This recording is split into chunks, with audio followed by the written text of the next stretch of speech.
നീ കയറി പോകുമ്പോൾ നഷ്ടപ്പെട്ടു പോകുന്ന ഒരു സമാധാനമുണ്ട്.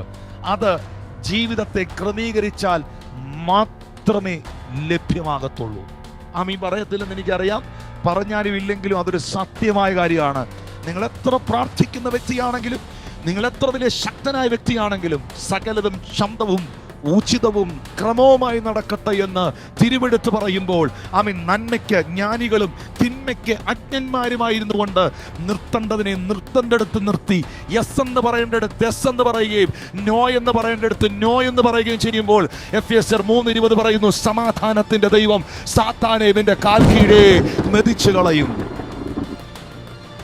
ദൈവികമായ ക്രമത്തിൽ ഉണ്ടാകുന്ന സമാധാനം. ക്രമം തെറ്റരുത്. ദൈവം എല്ലായിടം വെച്ചിരിക്കുന്ന ഒരു ക്രമമുണ്ട്. ആ ക്രമത്തിൽ നിന്ന് പോയാൽ അതിക്രമമാകും, അതിക്രമം അക്രമമാകും. ആ ഓർഡർ തെറ്റിക്കരുത്.